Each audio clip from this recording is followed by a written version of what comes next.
That is the first thing we gotta do. They got, she's advertising, they're not coming in. Okay, let's get back on track, guys. So you want to know what we want to do with this 80,000? Right. Do we have to decide that now? No. Okay. You sure what you're talking? Okay. But if I had anything, it would be Alan Shepherd to fix that one in, because it is horrible. Sometimes you gotta take and just, I mean, Okay, moving on. Sorry. that's her. All right. Is it on streets? Okay, we'll go to general operations. So here in general operations, operational supplies, we started off this year with 6,000, we increased it slightly, we're going back to the 6,000. Postage is gonna be about $2,500, just based on what we've spent so far this year, so we increased that. Building maintenance is going down, it was a little higher this year because we did the floors here in the council chamber and the lobby. And if you go down to your contract services, so these highlighted ones, this is where you see all the folks that we contract out. So Councilmember Street, you asked earlier, so this is where you'll find your auditor, your IT consultant, the city engineer. These folks are all here. So the first one, I don't have any change there. The IT company, I actually asked them to give me a new proposal because what we've been incurring lately is a lot of overages. And I think it was most especially due to during the pandemic, we were leaning on technology a little bit more, and everybody was as tech savvy as we would like. So we were spending a little bit more. So they said if they give me a proposal that includes a little more time, it may come out cheaper in the long run, rather than be more over budget. So I'll have a number for that by next meeting. Our vehicle and liability insurance, we get that from TML, so we do not know what that number is yet. But when we get that, that will be updated. Legal fees, that's to pay the city attorney. We've been spending $25,000 to $30,000 a year on legal fees. Is he on our retainer? Not really. It's just, Well, either is or so isn't. because the charter says that there was a change, and not this time, but the prior charter, that the city attorney is basically contracted by the council. The fee was the same for the city of Kirby since from 1989 to 2020. They were charging us 50% less than what they're charging all their other clients because of the So we're not longevity. going to touch that. But they just went up. They did have no choice but to slightly go up in 2021. We're still under. But we're still significantly lower than some of the other lines. It's kind of like an on-call thing. Right. Yeah, we can spend as much as we choose. I mean, it's the. Well, no, I just didn't know if we had a retainer and then additional fees on top of that. It's So actually, So it's there's just no- their hourly rate, basically, Okay. and they charge based on the number of hours. it does this pretty cool. Yeah, that's like if we have our city attorney here for an agenda We're paying item, him by I will the hour. always skip that to the front so we get him out of here. Yes. And then, our engineer with the current one, we did a $20,000 a year task order, and that's for just small things, like when they review plans for new construction or, permit work, when they have to come out and do a field visit, that's all comes under their task order. So we may not spend it all, but that was the max for the year. Is When that- they're working on specific projects, that comes out of the project line item. Is he through a particular company or? This is for M&S, our current city engineers. So it's the So if that engineering company, changes- not an engineer? Right. Okay, all right, thank you. And then the auditor, it's probably gonna be higher because we have, if you spend over $750,000 a year in federal funds, then you have to do a single audit. And because we had the MPO grant and the CDBG grants, we will probably hit that, so they're gonna give me a quote for the regular audit and the single audit, so that'll be maybe a couple of $1,000s higher. Is the ARP money gonna affect that too? Yes, it will. Okay. They did tell me that, yes. All right, so we just made our telephone and our mobile and air card line item's a little more accurate. It's the only change there. And then down to election expense, we decreased that because again, we had more money allocated when we did the 2 elections. And we did, you'll see under miscellaneous, it doesn't have a number yet, but we added American Rescue Plan Act because, and I didn't mention, we put that on the revenue side also, in both water and general fund, so that when we do get that money, we can immediately add it to the budget. And that is it under general operations. So I have any questions. Question.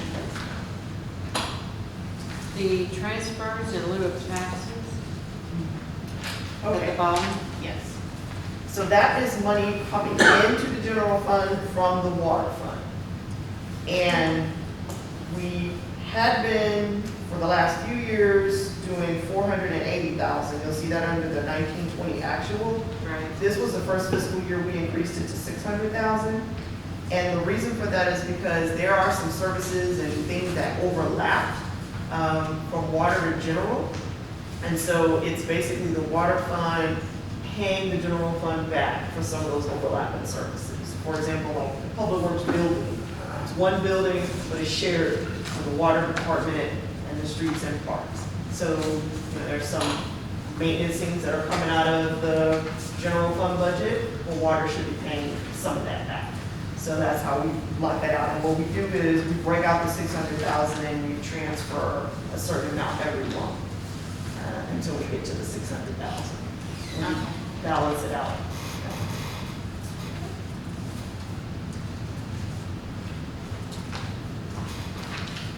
Moving on, questions?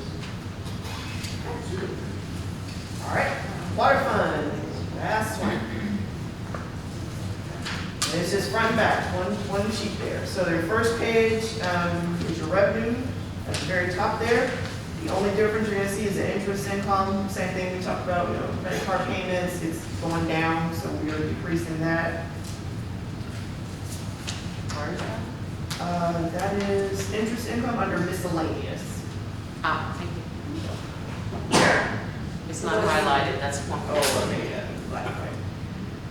And then the only, again, nothing's been touched on salaries or benefits. When you get down to supplies, the water department's been spending a lot of money on operational supplies, still a lot of things related to the freeze that they're still dealing with. So we're increasing that for them. And when you get down to uniforms, we made that more actual.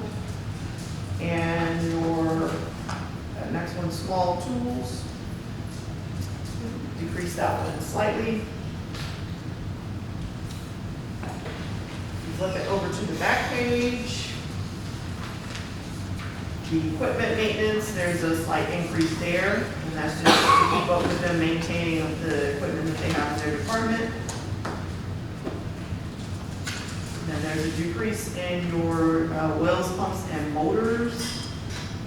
It's actually back to 20,000 when we started this fiscal year with. Same thing with your sewer lines, manholes, and lift stations. That's just, it was higher this year because they did some additional work. But we'll be back to about $15,000 a year just in regular expenditures there. And same thing with your water lines and mains. And then there's a slight increase in equipment rental for them to maybe be able to rent some additional items that they need to help them in the department. And then there's a change in the gym membership, and only because one of the benefits that we have is we will pay half of the Gold Gym membership for employees. Most of the employees are in the general fund, but you do have your water fund employees, so if they choose to take the gym membership, we just need to show it's coming out of the water fund because they are paid out of the water fund. Nothing else changed under contract services. If you go down to training and travel, they started the year with 6,000. We decreased that in the last amendment just because they hadn't really gone anywhere and we haven't really had enough employees to go anywhere. We anticipate being full staff, so they'll need all of their training and their related travel. Under bad debt, what that is we have the company MVBA who collects delinquent water accounts, and so when they when those payments go out to them, the company's portion is coming out of that bad debt expense. That's a very small fee. So those are the guys that collect the bad debts? Yes. And then our depreciation, we've just been noticing over the last few years that it's been higher. If you look at the 1920 actual, it was 286,859. And we've been keeping it at 200, so we just are increasing that to 250 to be a little bit closer. And those numbers come out of the audit.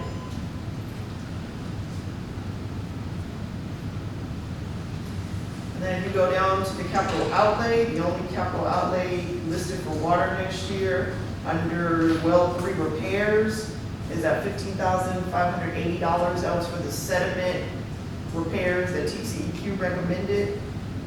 Or I said recommended, required for us.